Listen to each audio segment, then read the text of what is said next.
back in the day, folks would have dreams and such. And so we see that in the book. Mom is coming into Maya's dreams and saying, hey, be on the lookout, be careful.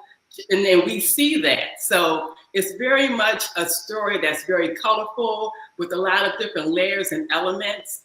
I wanted it to be a story where people kind of hung on every page. That's really was my vision for writing this book. So I wanted to be able to help Michelle to promote the Black Ink Festival by helping to interview some of the authors who are going to be featured at the Black Ink Festival.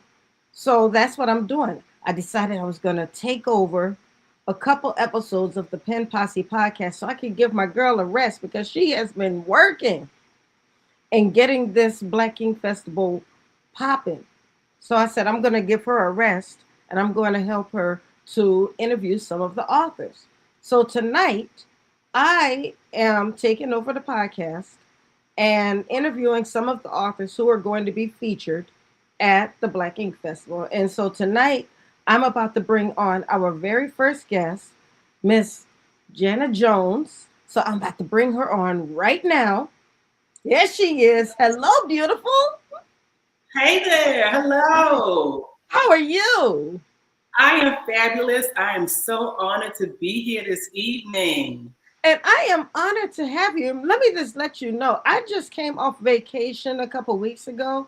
I was in Antigua, and your whole aura is just taking me back on vacation. The hair, the jewelry, the outfit. You better do your thing, girl. The melanin is popping. I'm loving it. Vibe. Yes, very much. I love it. You better do your thing. I love it. So tell me, first of all, before we even get started, tell the people, who is Jana Jones? Sure. Jana Jones is a storyteller from way back. Come on. I'm a Baltimore native. I was the nosy kid growing up, so always kind of listening in on the adults. So, that led into my storytelling love. Just kind of wanting to get to school. I'm a Baltimore native, currently living in Atlanta, Georgia. Previously lived in the DMV, Northern Virginia. Okay, so you're right down the street from me. You know what I'm talking about. Oh, for sure. Yes, DMV is the spot, the area. That's what they call it. Yes. But, I've always had a passion for writing and reading. It really was my place to escape. So I feel like being an author was always inevitable for me. And I feel like I'm just walking in my calling right now. And I'm thankful for that. So you said writing and storytelling has always been a part of what you do. For sure. Even in the 9-to-5 corporate world, I did marketing and communication. So I was always crafting stories, but I needed to tell my own. Yeah. So, and they were always, I tell people, it felt almost like a haunting. Like I had stories that were just like, I had to come out. And that's what I've really been leaning into, getting these stories that I feel will touch and impact a lot of people, getting them out into the world. So I'm thankful to be doing that. Oh, wonderful. So now with storytelling, were you doing more oral storytelling before you started writing? So both oral and written. Definitely oral when you're at your friend's house, at the family's house. That's sitting around the kitchen table is oral storytelling. But I always kept my diary and my journal close. And when I got to college, I wrote for the paper, I wrote for the magazine. So it was definitely an itch that I tried to scratch as much as possible. I love that. So tell me about your books. For sure. So my book is called Scenes from a Chrysalis. It was released just this weekend, May 30th. And it just came out, new release. And it is very much a story about overcoming. We meet Maya Peach Calloway, who is a woman who was formerly incarcerated. And she's just determined to rewrite the script of her life. She's determined to better herself. She sees herself as worthy of more and worthy of better. So we're just following her journey as she's just, making her way through becoming the woman she wants to be. There is a triggering point in the book, without giving too much away. There's a triggering point that totally causes Maya to come undone. And all of her memories, all of the flashbacks to her time inside come tumbling out. She's having dreams, she's having visions, she meets with her therapist, so we get to see her therapy journey, but we see her trying to figure this all out with her therapist as far as, I feel like I've overcome this experience of being incarcerated. Why am I still feeling stuck and trapped? So Scenes from a Chrysalis really takes us through Maya's journey.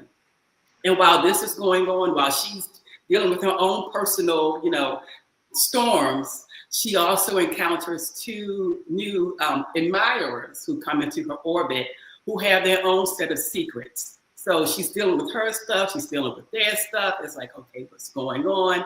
So it's a story that has a lot of moving parts, but all of it is really for Maya to determine who she wants to be and where she wants to go in her life.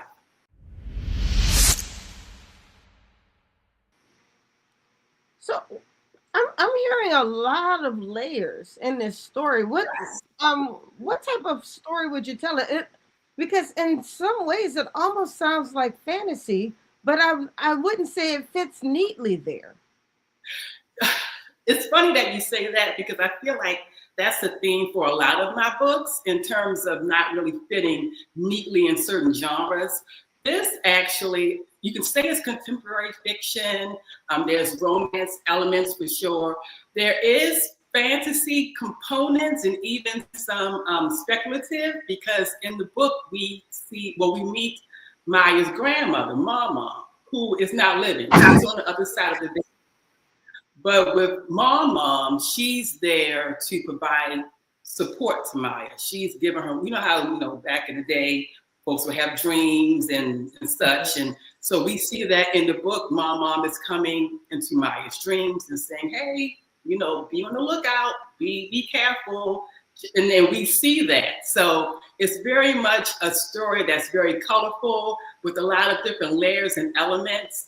I wanted it to be a story where people kind of hung on every page. That's really was my vision for writing this book. And I'm hoping that people really appreciate the story and root for Maya. Maya is very much, I consider her an everyday woman. She's out here paying bills, has her job, has a really sketchy supervisor. So it's still everyday life type stuff. And she's dealing with all of that while becoming who she wants to be. So, and is this your first book? So it's my second. This is my second novel. My first book was Vivid, which came out in 2021. And interestingly enough, I would not call Scenes from a Chrysalis a sequel, but I consider this book to be the sister book to my debut novel, Vivid, because in Vivid, Maya is a little girl. But a reader doesn't have to read Vivid first. I wrote it in such a way where a reader can read them in any order. One informs the other. So this is kind of a continuation of the story. No, I said this is kind of a continuation of her story, but Definitely. It's not. But it's not it's not so much a sequel, but it's kind of like Maya as she's grown up. Yes, very much so. It's her as she's grown up. In Vivid, she really was a little girl. She was like 6 when the book ended. We encounter her now with Scenes from a Chrysalis as a 35-year-old woman. So a completely different, ball of yarn. And we're having to deal with her and walk with her in her journey as a woman. How does womanhood look when you are of a certain age, of a certain socioeconomic background? Again, she's formerly incarcerated, and it's a matter of who knows that part of her life. She can't tell everyone that because it may impact how she's treated, how she's regarded. and she's having to learn how to walk the line of, being open to encountering people, but also, what are you about? Are you good for me? Do you mean me well? She has that history now that she has to think about. She has a different set of circumstances that some people may have.